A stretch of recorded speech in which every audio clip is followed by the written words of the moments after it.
The gate was new. That was the first thing I noticed when I turned off the county road onto my property. A gate I had never installed, mounted on posts I had never sunk, sitting flush against a fence line that had moved approximately 40 feet onto land that belonged to me. I sat in my truck for a moment with the engine running. The gate was painted the same cream and hunter green as every other HOA structure in Sycamore Ridge. There was a keypad on the right post.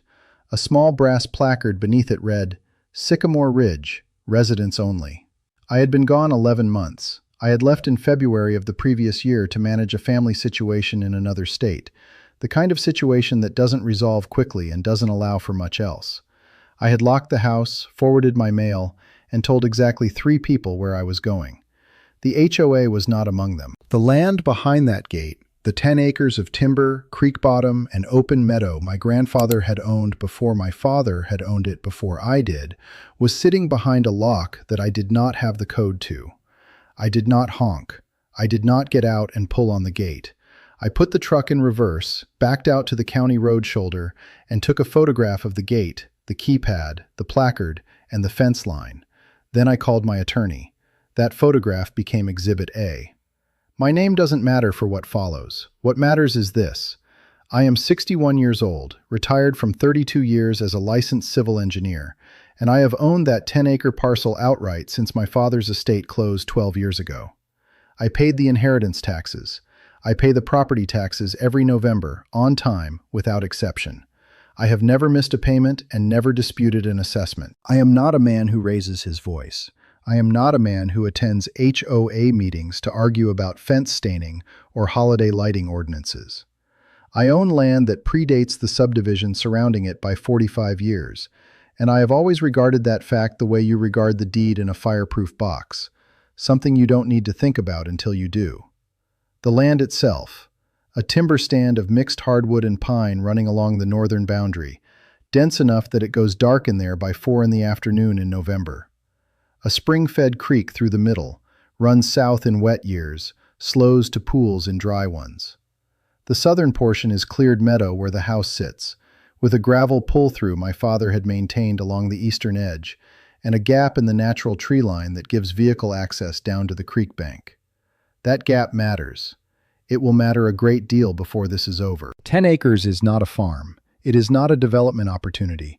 It is a piece of ground with a deed history that goes back to 1958, and it is the only thing my grandfather left that anyone in my family still holds. When I drove up that county road in early March and found a coded gate where my driveway had been, I was not panicked. I was not angry. I was reading the situation.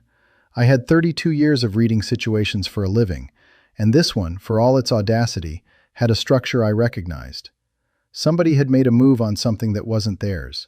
They had done it carefully, and they had done it while I was absent. What they had not done was cover their tracks. That would become clear soon enough. My grandfather Earl purchased 40 acres on the north side of Pruitt Road in the spring of 1958. The transaction was a cash sale, recorded at the county courthouse on April 14th of that year, and the deed described the parcel in metes and bounds, compass bearings, and measured distances tied to permanent monuments, the way land was described before GPS made everyone lazy about precision. He paid $1,100 for the 40 acres. I have the original receipt in the same fireproof box as the deed. Earl farmed the cleared portion for about 15 years, then leased it to a neighbor for hay production. He used the timber stand for firewood and occasional deer hunting. The creek he left largely alone, he believed, with the particular stubbornness of men of his generation, that a spring-fed creek was not something you improved. You maintained access to it, and you left it to run where it wanted to run. He put in the gravel pull-through along the eastern tree line in the early 1960s so he could drive a truck to the creek bank during dry summers without tearing up the meadow grass. That pull-through was still there when I inherited the land. It was still there when I left for Oregon. When Earl died in 1979, the 40 acres passed to his 3 children, my father Thomas and 2 aunts. Over the next decade, through a series of family agreements handled by a local attorney, the parcel was divided. The 2 aunts took the western and northern portions, which had road frontage and better crop ground. My father retained the creek parcel and the eastern timber stand, the 10 acres that would eventually come to me. His reasoning, as he explained it once while we were fencing the south boundary together, was simple. The water doesn't leave. The other 30 acres had value in a conventional agricultural sense. His 10 acres had water and timber and a creek that had never gone dry in living memory. He preferred that combination to anything the other parcels offered. The deed to my father's 10-acre parcel was recorded in 1991 when the family partition was finalized. His name replaced Earl's on the title. When he died in 2011, the parcel transferred to me through his estate. I had the deed updated, the survey confirmed against the 1991 description, and the parcel taxes transferred to my name. The county assessor's records reflect continuous family ownership since 1958. The boundary monuments my father drove into that south fence line are still there. I checked them myself when I took title, and I checked them again when I returned from Oregon and found a gate across my driveway. In 2003, a regional developer named Caldwell Group acquired the 200 acres immediately east and southeast of my parcel. They platted a residential subdivision of 47 lots, called it Sycamore Ridge, and recorded the subdivision plat with the county in the fall of 2003. The plat shows their 47 lots laid out with survey precision. It also shows, along the western boundary of the subdivision, a parcel marked with the notation, "not a part," meaning not included in the subdivision plat, not subject to the subdivision's recorded covenants, and not under the jurisdiction of whatever homeowners association the developer intended to form. That "not a part" parcel was my 10 acres. This is the first thing worth understanding about how HOA authority actually works, and it is worth understanding precisely because HOAs frequently behave as though the rules are different than they are. An HOA's authority derives entirely from a legal document called the Covenants, Conditions, and Restrictions, the CC&Rs, which are recorded against specific lots at the time of platting or sale. An HOA can only govern property that was conveyed into its jurisdiction when those CC&Rs were recorded. A parcel that predates the subdivision, was never platted as part of it, and whose owner never signed anything consenting to CC&R coverage is outside the HOA's legal reach. Not merely adjacent to it, not subject to it by proximity or by the HOA's belief that it ought to be. Outside it entirely, the same way a piece of land in the next county is outside it. My 10 acres were clearly labeled on the recorded plat as beyond the HOA's authority. That label was not a technicality. It was a legal boundary. The Sycamore Ridge HOA formed in 2004 when the first homes were sold. The developer handed off management to an elected board of homeowners as each lot closed. By 2009, the HOA had grown comfortable enough with its own perceived authority to begin testing it against properties it did not govern. That was the year the first letter arrived at my mailbox. The HOA president at the time was a man named Clifton Mears, a retired insurance adjuster who had moved into Sycamore Ridge in 2006 and had spent the intervening years developing strong opinions about neighborhood aesthetics. The letter was addressed to adjacent property owner and was worded with the particular condescension of someone who believes they are conferring a benefit on the recipient. It requested that I maintain my fence line along the shared boundary to preserve visual continuity with community standards. It noted, with the breezy confidence of a man who has never read a subdivision plat, that I might wish to consider voluntary association with Sycamore Ridge to enjoy the benefits of coordinated property management. I typed a one-paragraph response on my professional letterhead explaining that my parcel was not part of the Sycamore Ridge subdivision, had never been subject to its CC&Rs, and that I would maintain my property according to my own judgment. I sent it certified mail, return receipt requested. Mears signed the green card on a Tuesday. The letters continued, in varying forms, through 2013. Each one was a version of the first. Requests about fence maintenance, suggestions about visual harmony, one memorable note about whether I had considered painting my barn a color more consistent with community character. My barn is not visible from any Sycamore Ridge property. I have no clear idea how Mears knew I had one. In 2014, an attorney representing the HOA sent a more formal letter suggesting that the fence line along our shared boundary did not reflect historic use patterns, and that the HOA reserved the right to assert a boundary adjustment claim. I forwarded it to my attorney, Margaret Hollis, who had handled the estate transfer and knew the deed history thoroughly. She sent a response that was 5 sentences long and referenced 3 specific legal citations. The HOA's attorney did not reply. There was silence for 9 years. I left for Oregon in February of the year before I returned to find that gate. My sister Carol had been diagnosed with a condition that required extended management, the kind that means someone in the family needs to be present, not making weekend visits.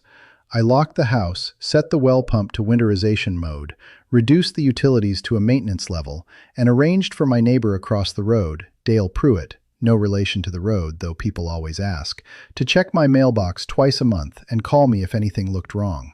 Dale is 73 years old. He has lived on Pruitt Road since 1974. He knew my father well and knew my grandfather by reputation.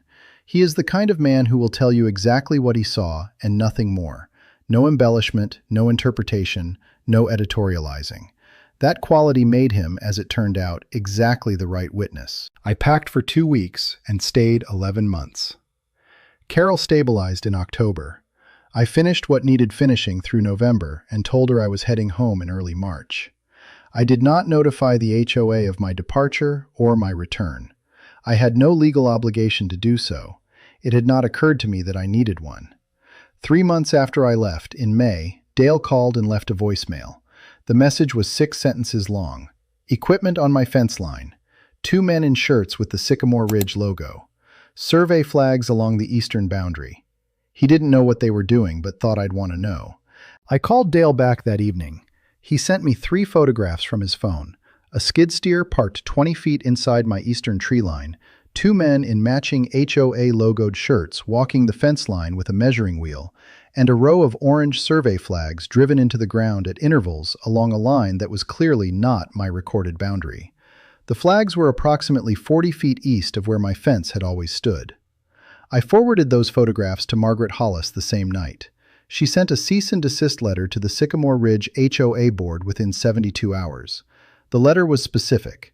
It cited the recorded plat, the deed description, the parcel's explicit exclusion from the CC&Rs, and the precise location of the boundary monuments. It demanded that all equipment be removed from my property immediately and that no further encroachment occur. The HOA received that letter in May. I know this because Margaret sent it certified mail and tracked the delivery confirmation herself. What the HOA did with it is the part of this story that took me several months to fully understand. I drove back from Oregon on a Wednesday and Thursday, stopping once overnight in Northern California. I arrived on the Pruitt Road side of the county road on a Friday morning in early March, when the frost was still hard on the meadow grass, and the sky had the pale, washed-out quality it carries in that part of the season before the light returns fully. I had been on the road since before dawn. I had a thermos of gas station coffee in the cup holder and hadn't eaten since the previous evening. I made the turn off the county road at the familiar break in the fence line and stopped. The gate was there. I had seen Dale's photographs. I had known, in an abstract way, that something had been built, but there is a difference between a photograph on a phone screen and the physical fact of a cream and hunter green gate sitting across your driveway on a March morning when you have been gone 11 months. The gate was solid, welded steel tube construction, the kind of fabrication that costs real money and is meant to last. The posts were set in concrete, poured deep enough to clear the frost line. The keypad on the right post had a manufacturer's label I could read from the truck, a commercial-grade residential access unit, the same brand the community used on all their entry points. The brass placard said what it said: Sycamore Ridge, residents only. My driveway. Their sign. The fence line extending from the gate ran east along what had been the edge of my eastern meadow and north toward the timber stand. It was not the chain link my father had put up in the 1990s. It was a 4-board horse fence, painted cream with the HOA's standard post cap design. The boards were clean, no weathering, no lichen, no color variation at the joints. It had been installed within the last year. It looked from a distance like it had always been there. That was, I would come to understand, the point. I took my photographs, backed out to the county road shoulder, and called Margaret Hollis. She answered on the second ring. She told me she had been expecting my call. She also told me she had already filed suit in September, 2 months before. The case was on the docket. The hearing was scheduled. After I spoke with Margaret, I drove around to the secondary access point on the north end of my property, an old forestry road that ran along the northern tree line, accessible from a side road 2 miles up the county road. That access had not been blocked. I parked there, pulled on my work boots, and walked the exterior of the new fence line with a 200-foot measuring tape and my phone. The encroachment on the eastern boundary was consistent at 40 feet. 40 feet of my meadow's edge now sitting inside the HOA fence line. I measured it at 3 points along the eastern run and got the same number each time, 40 feet. The soil was still frozen an inch down, and the tape measure rang against it when the end pin hit the ground. Moving north toward the timber stand, the fence jogged east. The northern section of new fence encroached 60 feet into my property, capturing a wedge of the timber line's southern edge. At the corner where the eastern and northern encroachments met, there was approximately 1.2 acres of my land sitting inside the new HOA perimeter. I photographed every post. I photographed the corner where the two fence runs met. I photographed my tape measure against the ground at each measurement point, with the old fence stub visible in the background where the chain link had been cut and removed. The chain link was gone entirely, not folded back against the remaining posts, not left in a pile at the edge. Removed and disposed of. Someone had cleaned up after themselves with care. The creek access was gone. That was the detail that took me a moment to process fully. The gravel pull-through my father had maintained, the gap in the natural tree line along the eastern boundary that gave vehicle access down to the creek bank, was now inside the HOA fence. The new fence ran straight across it on a line that treated the gap as though it had never existed. There was no gate in that section. No allowance for passage, no acknowledgement that anything had ever opened there. The creek access that had existed on my property since my father maintained it through the 1980s was now enclosed within Sycamore Ridge's perimeter, accessible only to HOA members with the gate code. I stood at that point for a while. The creek was audible from where I was standing, a low, steady sound from somewhere below the tree line, the water moving south the way it does in early March when the ground is still hard, but the flow has picked back up. I could hear it clearly. I could not reach it without cutting fence. I noted the location in my phone, photographed the fence line where the pull-through had been, and walked back to the truck. The Sycamore Ridge HOA Management Office was located in a converted garage unit at the back of the subdivision's community center, a beige building near the subdivision entrance, with a flagpole and a monument sign listing community rules and committee contacts. I drove there directly from my property. The HOA president was a man named Garrett Wall. He had moved into Sycamore Ridge in 2019, operated a small construction contracting business out of his home, and had been elected board president the following year. He was in the office when I arrived, at a standing desk, reviewing something on a laptop. I introduced myself by name and told him I owned the parcel on the west side of the subdivision boundary. His response was not alarm, it was not apology. It was the measured condescension of a man who has decided, before the conversation begins, that he holds the stronger position and is willing to demonstrate that patiently. He said, "We've been trying to reach you for almost a year." He said it the way you address someone who has created a problem through their own carelessness, as if the encroachment were the natural consequence of my absence, rather than the deliberate use of it. I told him the fence was on my property. I told him I had measured the encroachment at multiple points that morning and had documentation of the original boundary. I asked him to provide the HOA's survey documentation for the fence installation in writing. He opened a file drawer and produced a bound document, a survey report, approximately 20 pages, with R. Caulfield Surveying printed on the cover and a date of April of the previous year. He slid it across the desk toward me. "Our survey establishes the historic use boundary," he said. "The fence reflects where that boundary has always functionally been." I picked up the document without opening it in front of him. I noted the date, the surveyor's name, and the document's approximate length. Then I asked him one question. Had the HOA received a cease and desist letter from attorney Margaret Hollis the previous May? He checked his phone, scrolled for a moment. "I believe our board reviewed that, yes, and proceeded with the fence installation anyway."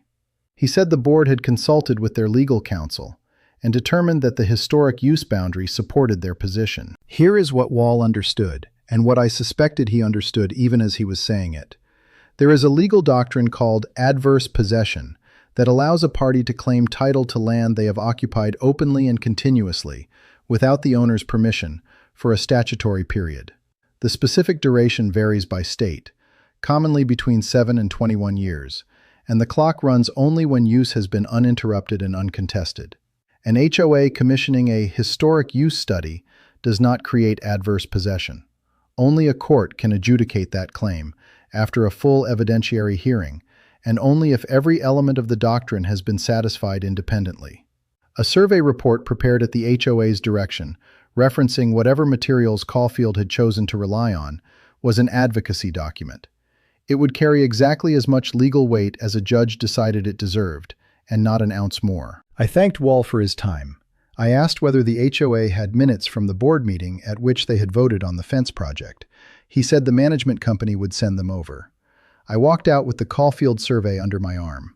In the parking lot, I sat in the truck for a moment with the document in my lap. I turned to the surveyor's methodology section and read the first page.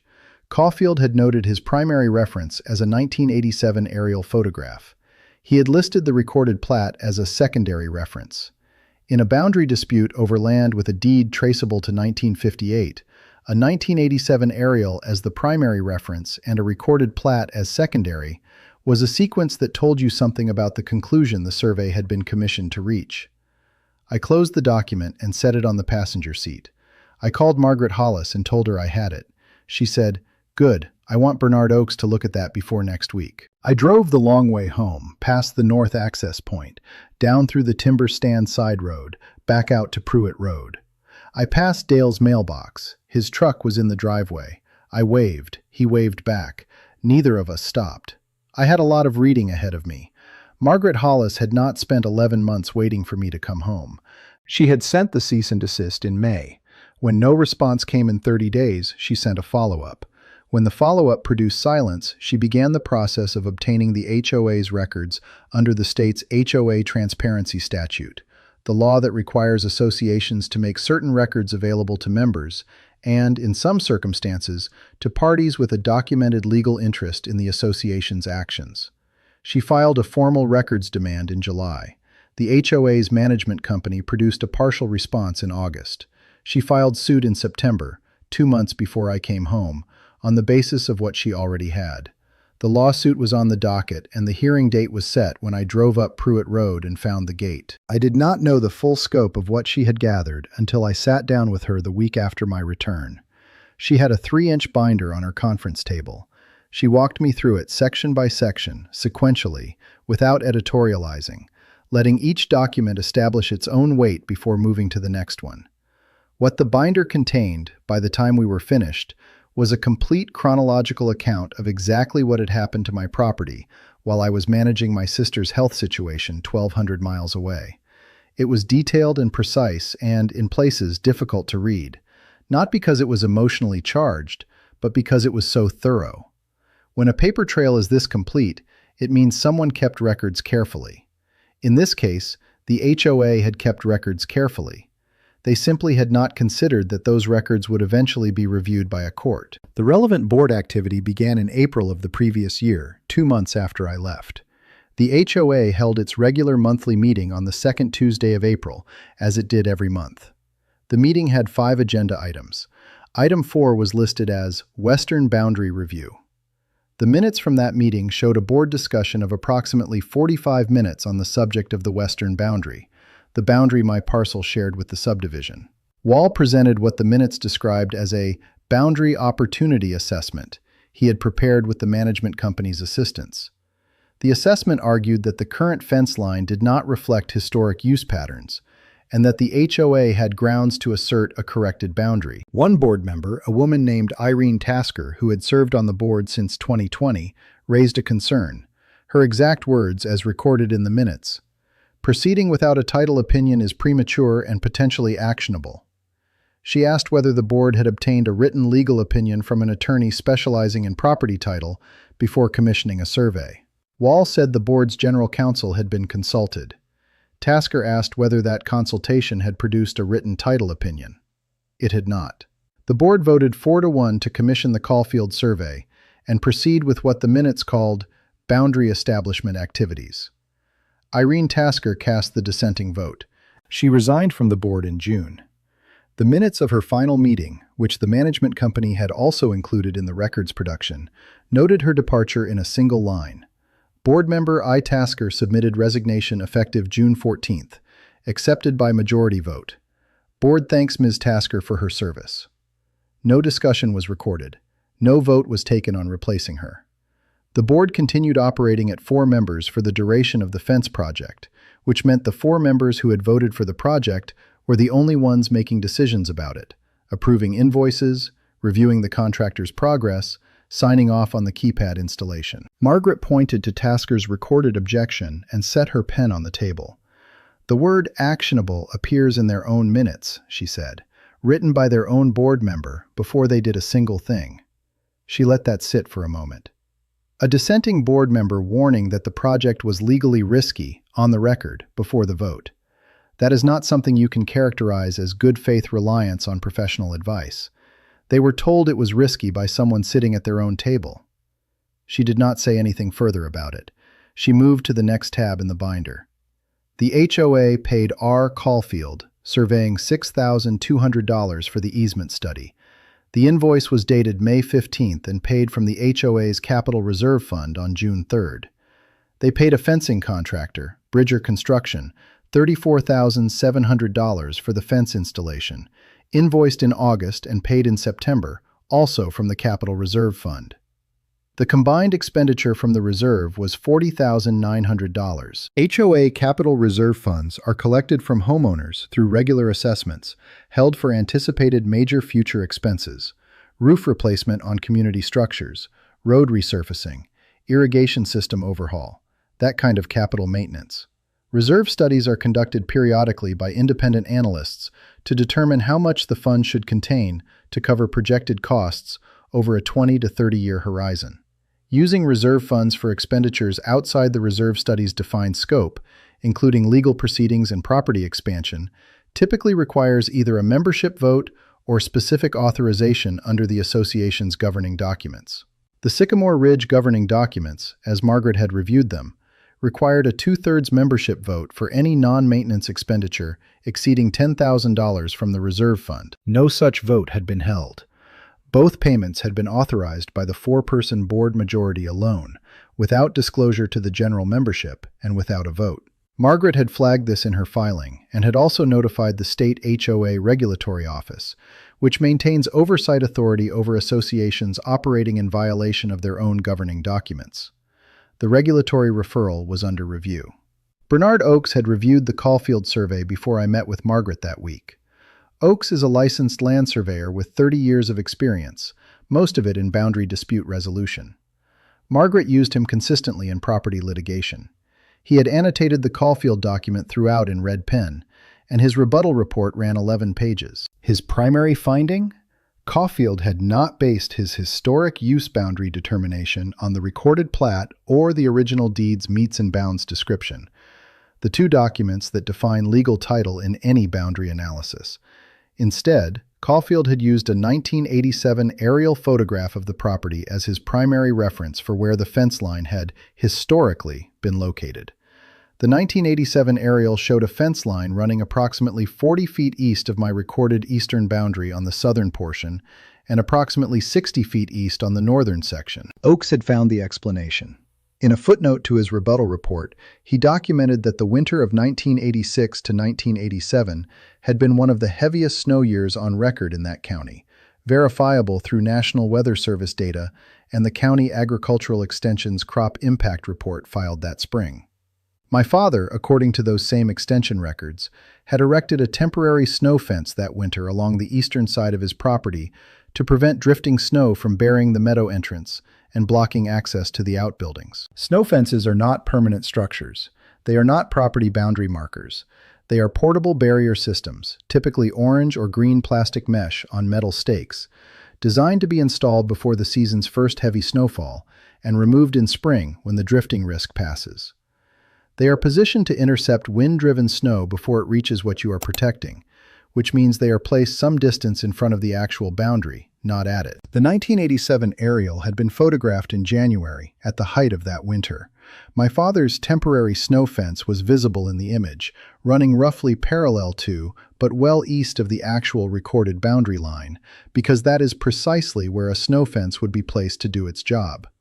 Caulfield had identified that temporary structure in the aerial, measured its position, and built his entire historic use boundary argument around it. He had not checked the deed. He had not checked the plat. He had not checked the county extension records that would have told him what he was looking at.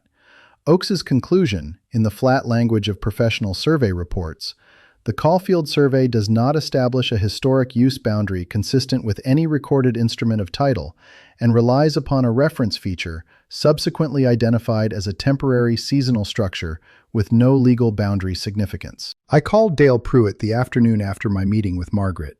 He picked up on the third ring, and I asked him to walk me through what he had seen, in order, from that spring through the fall.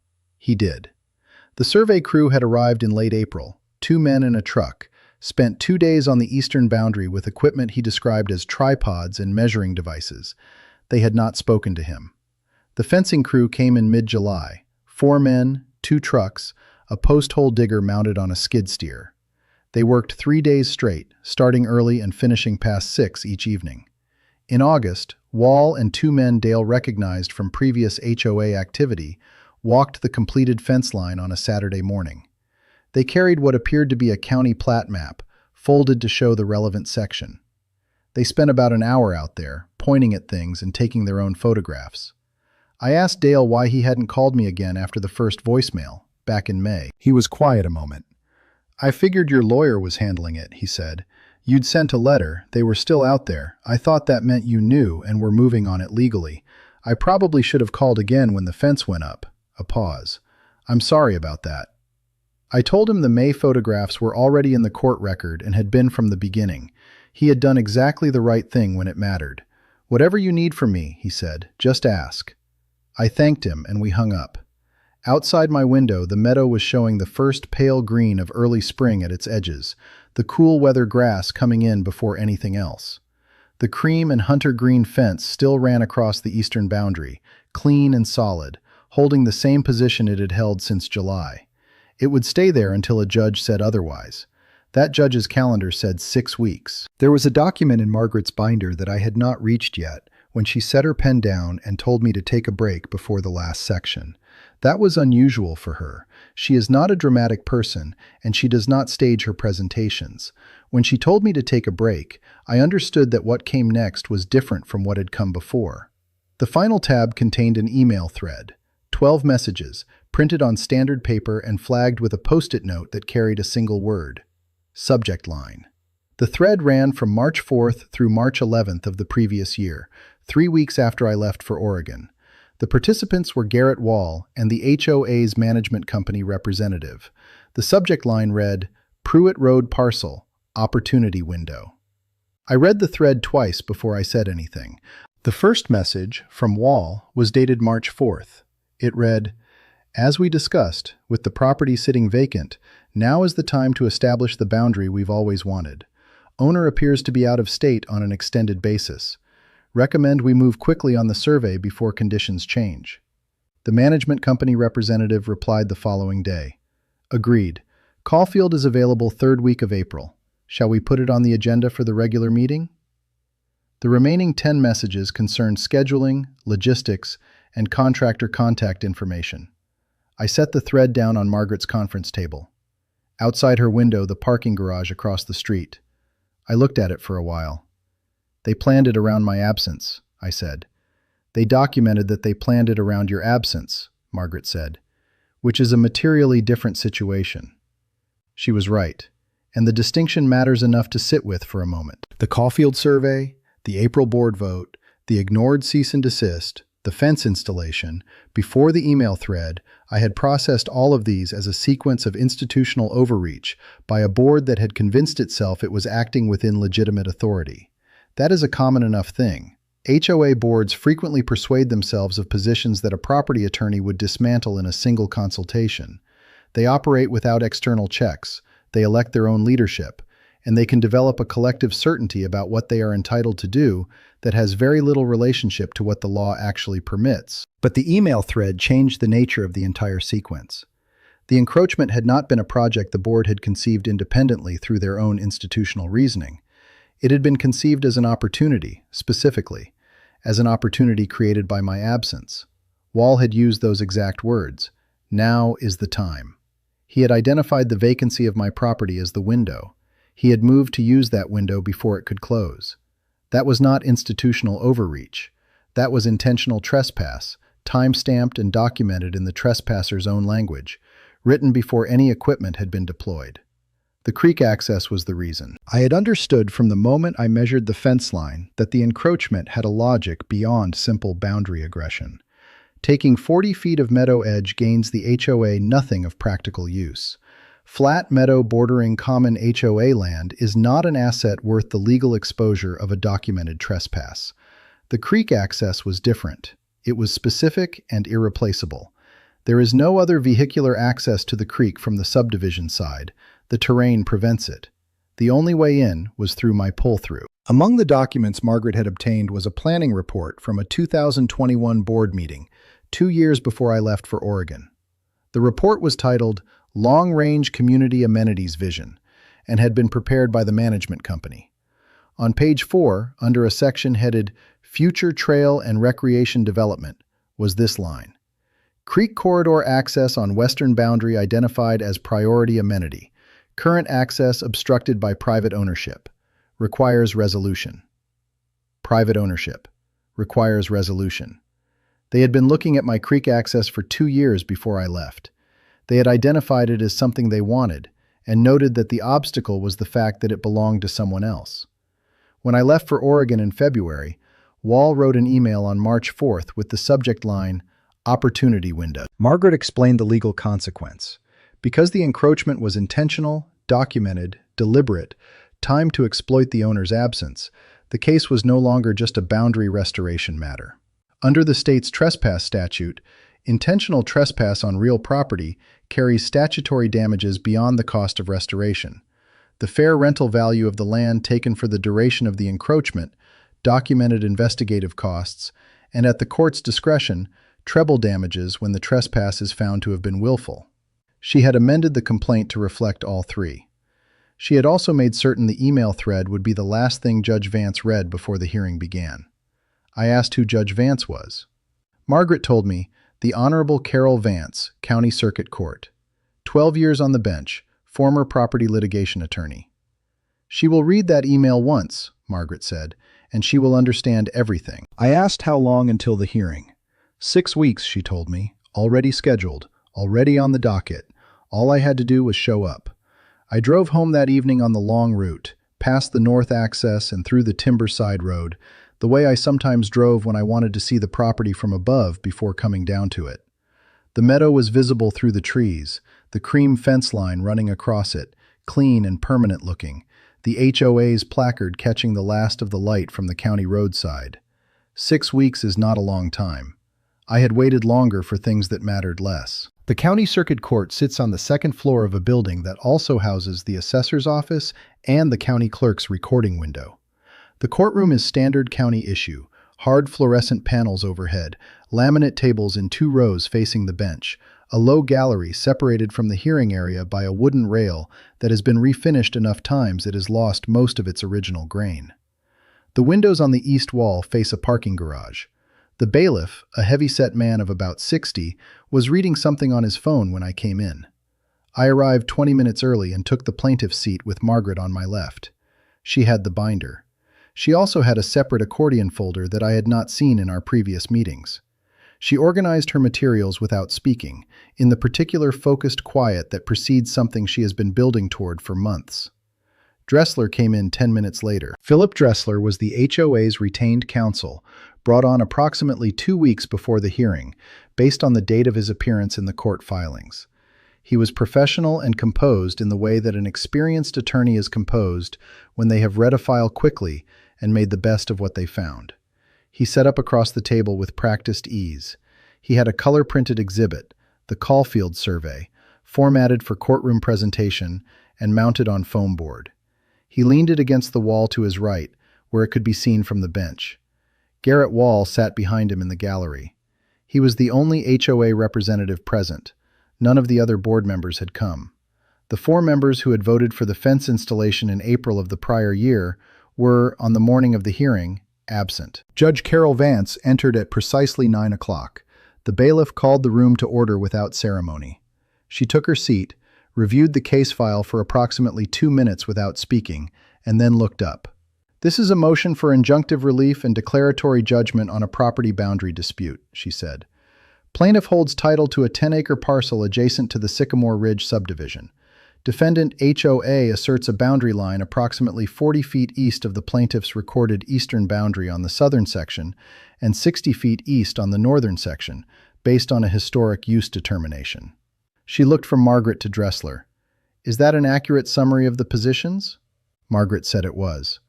Dressler said it was, with the qualification that the HOA's position was supported by independent survey documentation from a licensed professional. Judge Vance nodded once. She told Dressler to proceed. Dressler's argument was methodical and professionally presented.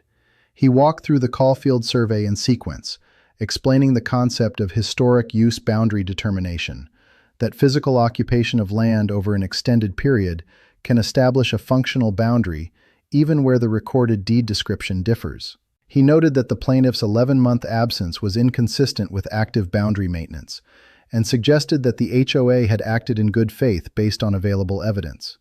He presented 2 photographs from the HOA's files showing the previous chain-link fence line, taken from the subdivision side. He acknowledged the cease and desist letter.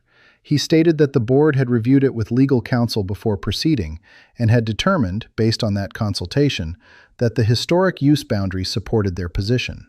He acknowledged the Capital Reserve Fund expenditures and said the board had believed it held authority under emergency expenditure provisions. He was precise and did not overstate his case. He sat down. Margaret stood and presented without hurry, in the sequence she had prepared. First, the original deed. She handed the certified copy to the court clerk, who passed it to Judge Vance. Margaret read the meets and bounds description aloud, compass bearings, measured distances, monument calls, and noted the recording date, April 14, 1958. She then read the 1991 partition deed transferring the creek parcel to my father. She then read the current deed showing my acquisition through the estate. 3 generations of uninterrupted title, sequentially documented. Second, the recorded Sycamore Ridge subdivision plat, dated 2003. Margaret placed a certified copy before the court and directed the judge's attention to the western boundary of the plat, where the notation appeared in the recorded document, "not a part." She stated the legal significance directly. The adjacent parcel had been explicitly excluded from the subdivision's CC&R coverage at the time of platting. Nothing in the subsequent 20 years had altered that exclusion. The HOA had never had jurisdiction over my land. Third, Bernard Oakes's rebuttal survey. Margaret walked through the methodology. Oakes had surveyed from the recorded monuments, confirmed their positions against the deed description, and mapped the HOA's new fence line relative to those monuments. She then turned to the Caulfield rebuttal. She placed the 1987 aerial photograph on the court's document projector. She placed Oakes's annotated overlay beside it on a second projector. The recorded boundary ran in red across the aerial. The snow fence from that winter ran in a parallel line, 40 to 60 feet east of it. The 2 lines did not intersect anywhere. She read Oakes's conclusion aloud without inflection. The Caulfield survey relies upon a feature subsequently identified as a temporary seasonal structure with no legal boundary significance. Fourth, the April board meeting minutes. Margaret read Irene Tasker's objection into the record, including the specific word she had used, actionable. She read the vote count, 4-1. She noted Tasker's resignation 2 months later. Fifth, the financial records. She documented the $6,200 payment to Caulfield Surveying, the $34,700 payment to Bridger Construction, both drawn from the Capital Reserve Fund. She cited Section 14.3 of the governing documents requiring a 2/3 membership vote for non-maintenance reserve expenditures exceeding $10,000. She confirmed no such vote had occurred. Sixth, the email thread. She handed copies to the clerk and to Dressler simultaneously. She read the subject line into the record, Pruitt Road Parcel, Opportunity Window. She then read Garrett Wall's March 4th message in its entirety, without commentary. She set the document down and sat. Judge Vance read the email thread. She read it at a measured pace and then read it again. I watched her eyes move across the page the second time. At the table across from me, Dressler was very still. In the gallery, Wall's face did not change, but he had stopped moving. The courtroom was quiet, except for the ventilation system running somewhere overhead. Judge Vance looked up from the documents and addressed Dressler. Did the HOA obtain a written title opinion from a licensed property attorney before commissioning the boundary survey? Dressler said no. Did the HOA board vote to proceed with the fence installation after receiving the plaintiff's attorney's cease and desist letter in May of the prior year? Dressler said yes. Were the Capital Reserve Fund expenditures for the survey and the fence construction disclosed to HOA members prior to the board vote, as required under Section 14.3 of the Association's governing documents? Dressler said no. He added that the board had believed it held authority under emergency expenditure provisions of the bylaws. Judge Vance did not respond to the addition. She wrote something on her notepad and did not look up while she wrote it. She ruled from the bench without recess. The Caulfield survey was inadmissible as a title instrument. A historic use study prepared at the direction of one party in a boundary dispute, without reference to the recorded plat or deed, without review by a licensed title attorney, and relying upon a reference feature subsequently demonstrated to be a temporary seasonal structure, did not meet the evidentiary standard required to support a boundary adjustment or adverse possession claim. The HOA's fence installation constituted trespass. The fence was on the plaintiff's property, as established by the recorded deed, the recorded plat, the plaintiff's boundary monuments, and the independent survey of Bernard Oaks. The installation had proceeded after receipt of a cease and desist letter, and the documentary record, specifically the email correspondence of March 4th, demonstrated that the encroachment had been planned with explicit awareness of and intent to exploit the property owner's absence. She ordered the fence removed within 60 days, at the HOA's expense, with the property restored to its condition prior to the encroachment. She awarded statutory damages of $11,400, the fair rental value of the 1.2 acres taken for the 11-month duration of the encroachment, plus documented investigative costs. She referred the Capital Reserve Fund matter to the State HOA Regulatory Office for a compliance review.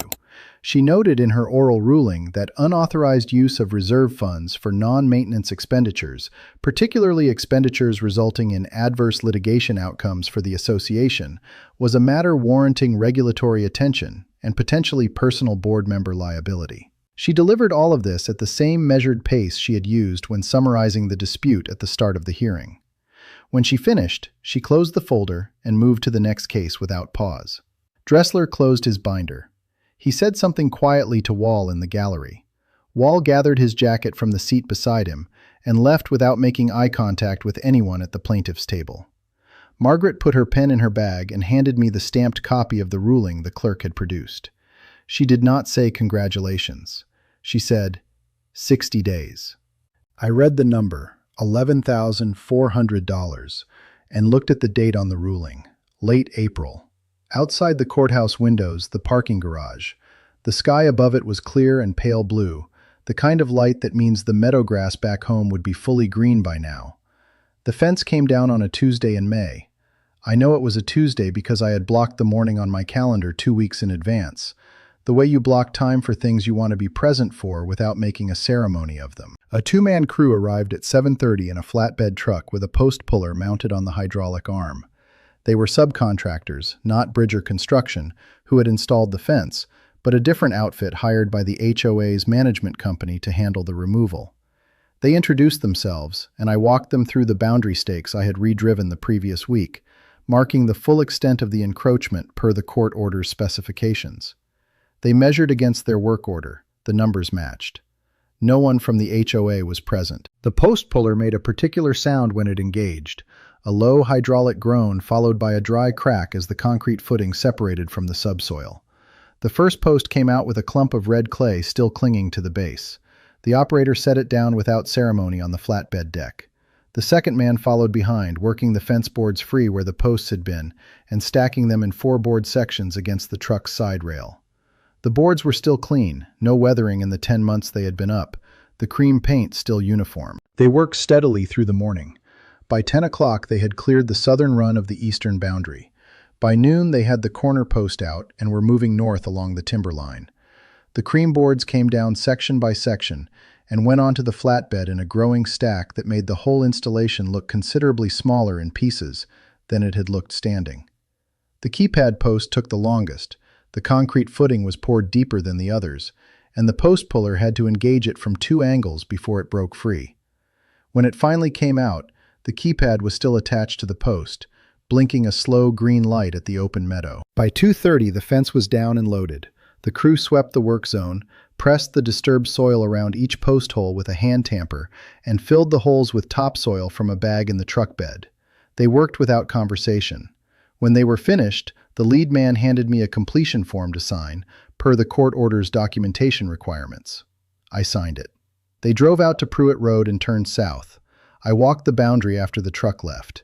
The earth was soft from a week of rain, and the post holes showed as dark circles in the meadow grass, evenly spaced, the edges already beginning to soften. Where the fence had run along the timber line, the hardwood and pine stood exactly as they had always stood, unchanged in posture, unchanged in the way the late afternoon light came through them.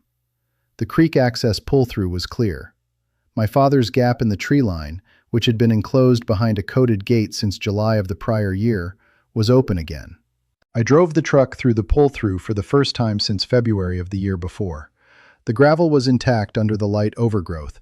Decades of compaction had pressed it solid enough that one season of disuse had not disturbed it. The truck went through without difficulty. I drove down to the creek bank and parked. The creek was running well.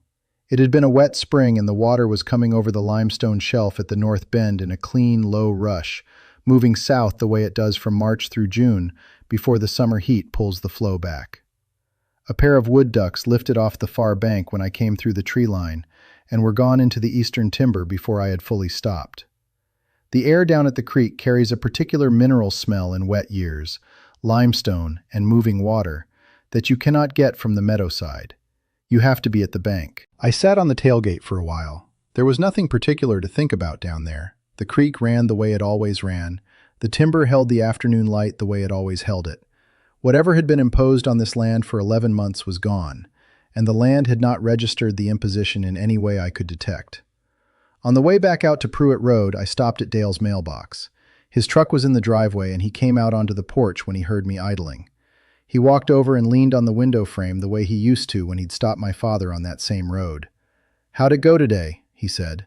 "Fence is down," I said. He nodded slowly and looked past me toward my property for a moment, taking in whatever he could see from the road. Then he looked back. "Your dad would have found this pretty funny," he said. "All that business over a snow fence he put up one winter and took down in the spring." I said I thought that was probably right. We were quiet a moment. A car went past on the county road. Dale put his hands in his pockets. "You staying put for a while?" he said. "For a while," I said. I put the truck in drive and went home. A week later, I walked the north boundary line through the timber stand. The hardwood is densest up there, where the trees have had the longest to establish, and the afternoon light was gone by the time I reached the corner. The ground in the north timber is soft most of the year, the water table is close to the surface, and the soil compresses under your boots in a way the meadow soil doesn't. The boundary marker is a steel pin my grandfather drove in 1958, capped with a red plastic survey cap from whatever licensed surveyor he used at the time of purchase. The cap has faded over 66 years from its original red to a pale orange-pink, sun-bleached and slightly chalky to the touch. The pin itself is solid, not loose, not tilted, not worked by frost or root over the decades. It enters the ground at the same angle it entered when Earl set it, when this was still his land, when the subdivision that would eventually surround it had not been imagined yet, when nobody had written the words "opportunity window" in an email about something that was never theirs to want. I crouched down and looked at the cap for a while. The surveyor's registration number was still faintly readable in the faded lettering. A date. A single initial I have never been able to identify with certainty. It held. It had held for 66 years. It had simply been waiting for the rest of this to sort itself out.